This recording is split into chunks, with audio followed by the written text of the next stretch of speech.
Trying to manage a single ChatGPT login across multiple people is a recipe for a cluttered history and constant password resets. Yet, most people keep doing it because they think there isn't a better way. You probably want your household to benefit from the tech without everyone seeing your private work chats or accidentally deleting your best prompts. Adding a family member to your account is the specific trick you need to master to bring order to your digital home. To get this done, move your cursor down to the bottom left corner and click on your profile name. When the menu pops up, select Settings.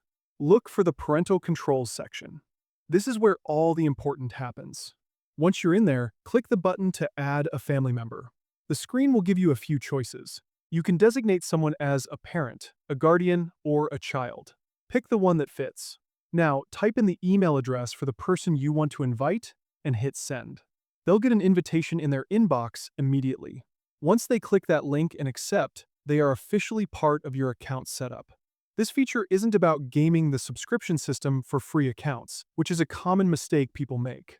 It exists because a shared AI space needs boundaries. OpenAI built this so you can oversee a child's access or share the platform with a partner while maintaining separate profiles. You get the peace of mind that comes with safety controls, and they get their own space to experiment. You might feel like you're losing a bit of privacy by linking accounts, but it actually creates more. Now, your personal history tab stays yours, and their homework or hobby projects stay on their side. You just turned a messy shared login into a professional family hub with about 2 minutes of work. You now have total control over how your family uses the most powerful tool on the planet.